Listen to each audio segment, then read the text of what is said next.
What's up guys, I'm back today with another Xbox One versus PlayStation 4 video, and today we're going to be talking about the games on each console. So a lot of this is personal preference again. I'm just going to lie down a few facts for you, talk about the games, personally what games I'm most looking forward to or what are the most anticipated games, and then I'm just going to give you an overall idea of which console I believe has won.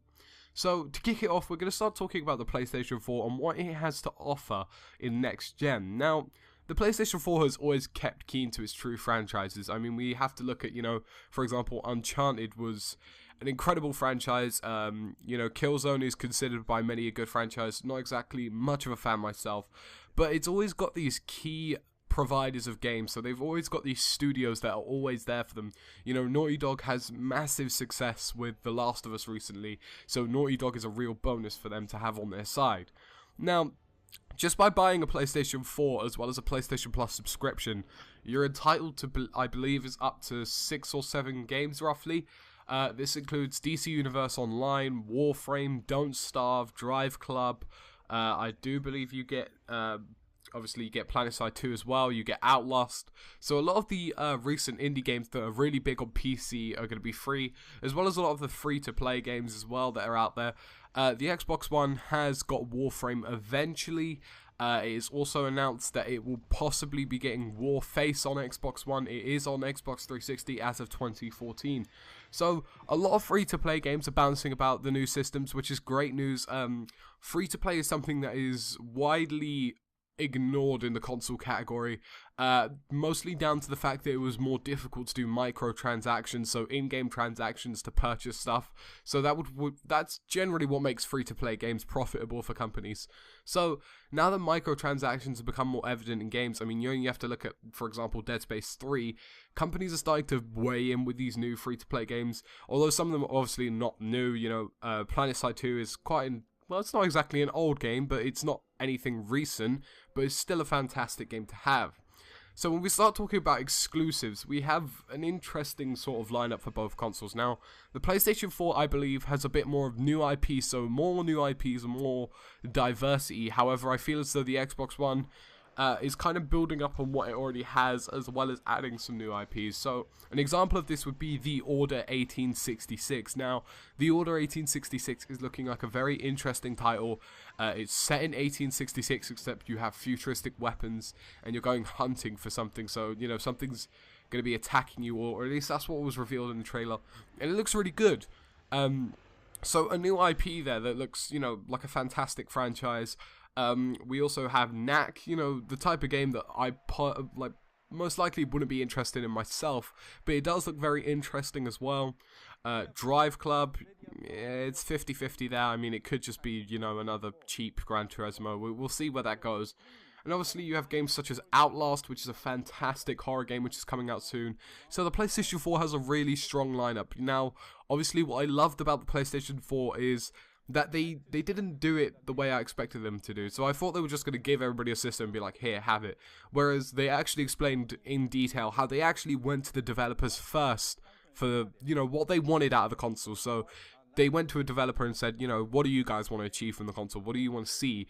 And the developer would turn around and say this, this, and this. As a result of that, we're probably going to get a better quality of games. Now, I also believe that the Xbox One has its own sort of interesting lineup. Now, it does kind of build on some of the older games. For example, Halo's back, Forza's back, but that's not a bad thing. That's always a good thing. Dead Rising is also making a comeback too, which is pretty good news. I'm not exactly a fan of the Dead Rising franchise myself, but a lot of people are. So they're bringing back some of the newer, well, I say newer franchise, some of the older franchises that they want to renew to make them better.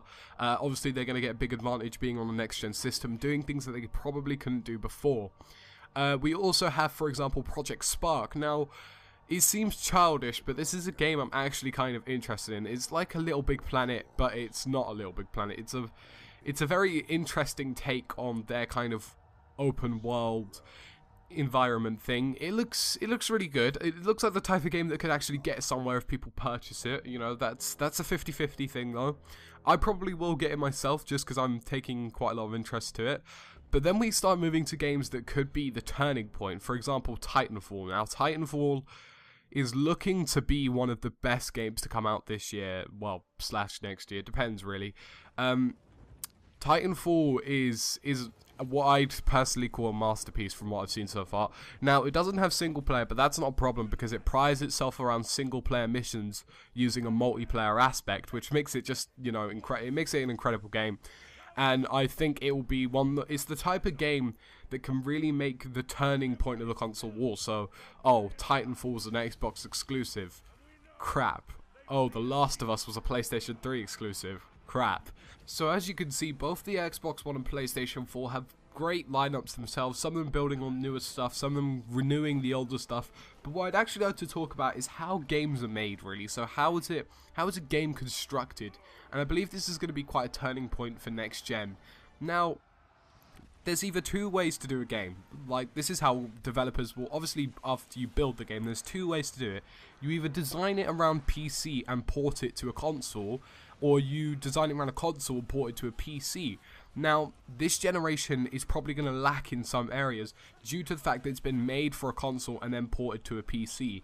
So, an example of this would be an Xbox 360 is considered a console, whereas the Xbox One is more considered a PC now. It's more of a PC aspect, it's got PC architecture. So, as a result, certain games, for example, such as FIFA 14, probably aren't going to be as good as they could be because they're being designed for consoles and moved upwards to next generation. So an example of a game that would do really well is Battlefield 4, because Battlefield 4 was made for PCs, then brought down to consoles to be adapted in certain ways. So as a result, you can probably expect a better quality of games from them. Now, I'm not saying that this generation is going to be bad. I'm saying it'll probably be pretty good, but it's not going to be the best. It won't be the best yet. And I think you're going to have to wait till next winter when we start seeing, you know, some of the newer games. And, you know, your Call of Duty something and your Battlefield 5 or Bad Company 3. I think that's when we're going to start seeing the best of the next gen systems. But, you know, don't knock it yet. You know, you've got, for example, PlanetSide 2, Battlefield 4, made for PCs being ported onto consoles. So as a result, you can get much of a higher quality game. And it means it's a lot easier for developers to do as well because of the PC-styled architecture that the consoles have. So, ideally, don't rely too much on this gen to be fantastic. You know, certain games aren't going to live up to expectation. But next year is probably going to be the year for the best games. You know, 2014, winter 2014 will probably be our best year. So overall, guys, in this category, I'm going to break the Xbox One and PlayStation 4 as even. Now, admittedly, this is down to personal preference, and in some areas, I do believe the Xbox One lineup, for example, Titanfall is a fantastic game, would ideally win, but the PlayStation 4 is building new things. They're building new ideas that I believe could be a turning point as well. So we never know how good the Order 1866 is going to be till we get our hand on it. For all we know, it could be as good as The Last of Us. I mean, I highly doubt it, but I just believe that PlayStation has these developers and the companies behind them that can certainly give them a boost with some of the best games around. So, like I said, we're going to break it even here. Halo 5, you know, is going to be probably a great game. Yeah, again, not a Halo fan myself. Killzone Shadowfall is probably going to be a great game for the PlayStation 4. So, I believe they both have great exclusives, great free-to-play games. Obviously, a lot of the next generation is going to be determined by games that are on both consoles, so what games are better then? So like I say, guys, like, comment, subscribe as usual. Make sure you comment to weigh in your opinion on the next generation of games. What platform are you looking forward to? What kind of style of game? What games are you most looking forward to? So what are the most anticipated games of this generation and next generation?